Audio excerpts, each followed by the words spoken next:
I wasn't expecting much when I went to Italy to see Assagioli, and the first time I went, I can only share with you, and the memory is as strong and bright right now as it was all those years ago, was I walked into his office and the room was full of light.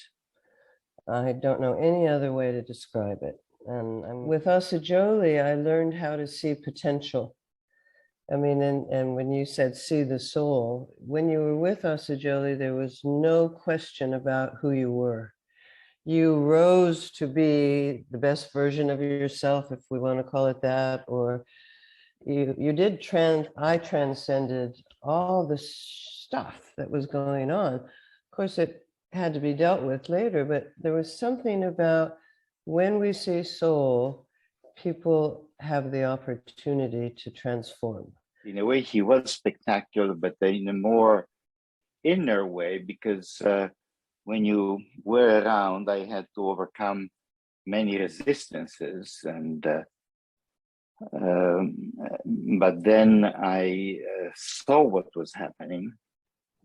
I saw that I was changing, and I was changing deeply, much more deeply than I ever thought. People come from abroad started streaming in, young students, and they came. There were people who were in a spiritual search, and I could see them walking in. I was working as an assistant for Assagioli, so I would see people walking in and having a private session with him, and then coming out. I could see that they were quite different when they were coming out. So I asked him, "But how do you do this? I can see that people are going in and coming out in a different way. How do you do this magic?" And she said, "It's not a magic. Anybody can do it. You can do it. And it's just two things you have to remember. One, perceive the person in front of you as a self, as a soul. That is, look at the beauty, the inner beauty of that person.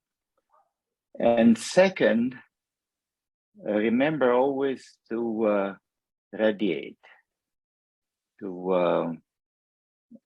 Assagioli saw radiation as an integral part of meditation. After you meditate, you don't keep that stuff for yourself, but you radiate it out into space to other people. Yeah, that he was seeing something more than I could see. There is a fact that I told sometime. Once I went to visit him, and he had cut from the newspaper a sort of possibility to teach in the school. And in reality, I couldn't teach at that moment with the qualification I had at the moment. But I appreciated, of course, the fact that he was thinking of me and giving me an hint. Well, 1 year later, for a series of circumstances very bizarre, I began to teach psychology in an high school experimental lyceum, which I did for 20 years with such a pleasure, such a joy.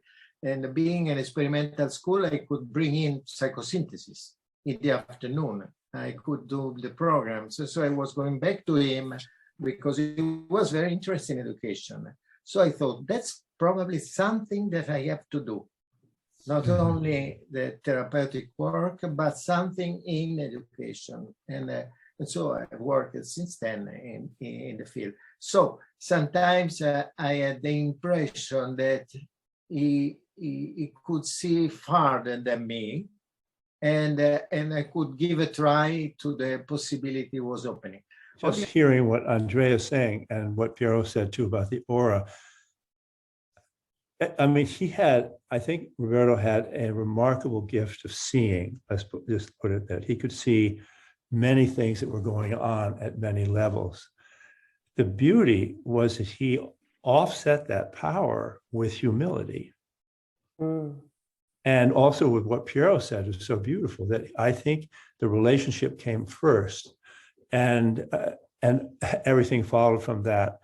And there's actually a videotape that Everett Loomis did, an interview with him shortly before he died, where he asked him about psychosynthesis. And Roberto was crystal clear that you start with where the patient is. And for one person, one thing, and for another, quite the opposite. So he had this incredible gift, and yet he was very pragmatic, is not the right word, but very grounded. And there's a story about a young man, one of those Californians like I was, it wasn't me, who came over and was meeting with him. And he said, Dr. Assagioli, your work is so important. It's just so important. And Roberto stopped him and said, the work is good. The work is useful, but important it is not. And I think he was deeply humble. Another thing he said to me, actually, he said, I could have used more ambition. He wasn't ambitious in the usual, Western way, but he was deeply humble and at the same time, deeply connected. So as Piero said and other people said, you walk in there and things begin to happen.